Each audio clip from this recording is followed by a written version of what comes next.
নমস্কাৰ, এটা বিশেষ খবৰ আমি আপোনালোকৰ বাবে লৈ আহিছো। এটা ধাৰাবাহিকভাৱে আমি আপোনালোকক জনাই আছো যে বাল্য বিবাহৰ বিৰুদ্ধে গুৰুত্বপূৰ্ণ খবৰ লৈ আহিছো। বন্ধ হবই লাগিব বাল্য বিবাহ। ৰাজ্যজুৰি তীব্ৰ খলকনি সৃষ্টি কৰা এটা বিষয় হৈ পৰিছে বাল্য বিবাহ। নমস্কাৰ, আজি দিনজুৰি আমি আপোনালোকক স্বামী গ্ৰেপ্তাৰ হোৱা খবৰ দিছো, কিন্তু এই মুহূৰ্তত আমি কওঁ নমস্কাৰ, এই মুহূৰ্তত দিব লৈছো অতিকৈ গুৰুত্বপূৰ্ণ খবৰ।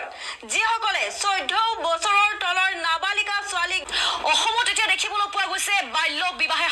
বন্ধুসকল, welcome back to my YouTube channel. তো আপোনালোকে গমে পালে মানে বৰ্তমান কিন্তু ফেচবুক, হোৱাটছআপ, ইউটিউবত কিন্তু যাব নোৱাৰোঁ। এটাই ট্ৰেণ্ডিং বাল্য বিবাহ, বাল্য বিবাহ, বাল্য বিবাহ, মানে চবতে খালি বাল্য বিবাহ, মানে চব ঠাইতে। গাইছ, আমাৰ অসমত এনেকুৱা ছিষ্টেমত চলে। কেইদিনমান আগত চালে পাঠানৰ কাৰণে কিন্তু ফেচবুক, হোৱাটছআপ, ইউটিউবত কিন্তু যাব নোৱাৰিলোঁ। তাৰ আগতে চলিলে মাটিৰ দালালৰ ওপৰত। মাটিৰ দালাল মানে এটা ট্ৰেণ্ডিঙত চলে, যিটো আমাৰ অসমত আৰম্ভ হয়, মানে কেইদিনমান চলি তাৰপিছতে বন্ধ হৈ যায়। তাৰ আগতে চলিলে গো সুৰক্ষা আইন, মানে সেইটো কেইদিন চলিলে, চলাৰ পিছত মানে গুচি গ'ল। এতিয়া কাৰো মনতে নাই। এতিয়া আপোনালোকে নিউজত শুনা পায় নেকি যে গো সুৰক্ষা আইন এতিয়াও মানে চলি আছে? তাৰপিছত মাটিৰ দালালৰ যিটো আছিল, তো সেইটো এতিয়া আপোনালোকে শুনা পায় নেকি? সেইটোও শুনা নাপায়। এতিয়া পাঠান গুচি গ'ল, পাঠানো শুনা নাপায়। এতিয়া অলপখিনি ডক্টৰ বেজবৰুৱা শুনা পাই আছে, কিন্তু সিমানো শুনা পোৱা নাই আপোনালোকে। যিহেতু এটা চিনেমা, সেইটো ট্ৰেণ্ডিঙত থকাটো দৰকাৰ।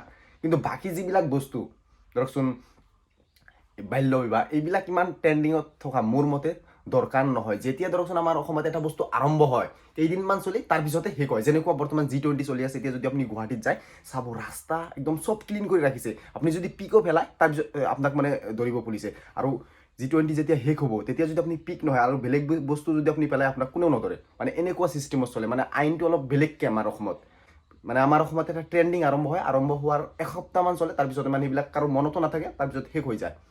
চিষ্টেমটো অলপ বেলেগ। মানে আপুনি যদি এতিয়া বিদেশত চায়, বিদেশত যদি এটা আইন বনায় যে আপোনালোকে ভাত খাব নোৱাৰে, আপোনালোকে ৰুটি খাব লাগিব, তো সেই ৰুটি খাব মানুহে। তো যদি কোনোবা সেনেকুৱা কৰি ৰুটি নাখায়, ভাত খায়, তাক মানে এৰেষ্ট কৰিব। আমাৰ ইয়াত চাওক, বহুত আগৰে পৰাই কৈ আছে যে বাল্য বিবাহ বন্ধ কৰিব লাগে, কিন্তু আমাৰ ৰাইজে কিন্তু এইবিলাক মানা নাই। তথাপিও চুপে চাপে বাল্য বিবাহ মানে কৰাই দিয়ে। মই এটা সঁচা ঘটনা কওঁ। আমাৰ ইয়াতে ধৰকচোন আজিৰ পৰা 1 বছৰমান আগত, তো তেতিয়া কি হৈছিল, এটা ঘৰত মানে বিয়া, মানে কইনা আৰু ঘৰ। তো মই ঘৰৰ কাষেদি গৈ আছোঁ বজাৰত, কিবা বজাৰ কৰিবলৈ। যেতিয়া মই গৈ আছোঁ ধৰকচোন 8টা-9টা ৰাতিপুৱা, একজেক্টলি মোৰ মনত নাই। তো তেতিয়া কি হৈছে, ঘৰৰ সন্মুখত একদম ধুমধাম। যেতিয়া বজাৰৰ পৰা মই অহাৰ পিছত পাওঁ যে ঘৰ পেণ্ডেল চেণ্ডেল একো নাই। তেতিয়া গম পালোঁ পুলিচ আহিছিল। বাল্য বিবাহ মানে আমাৰ মানুহে জানি বুজিও মানে এনেকুৱা ভুল কৰে।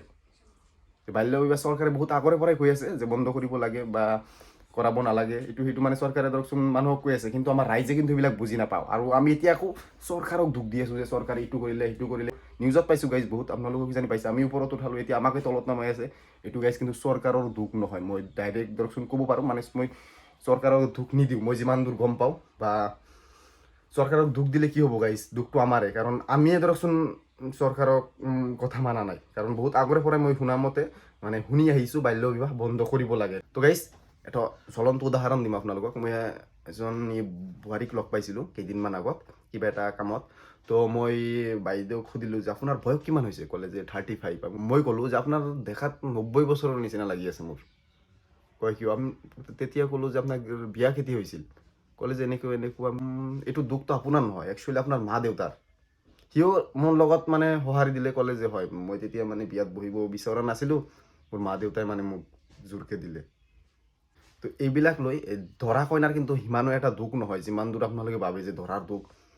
কিন্তু ধৰাৰো সিমান দুখ নহয়, কইনাৰো সিমান দুখ নহয়। এইবিলাক দুখ বেছিভাগৰ মা দেউতাৰ। তো চবেই অলপ মানে শুধৰিলে হ'ল আৰু মোৰ মতে। চৰকাৰে যি কৰি আছে আমাৰ ভালৰ কাৰণে কৰি আছে গাইজ।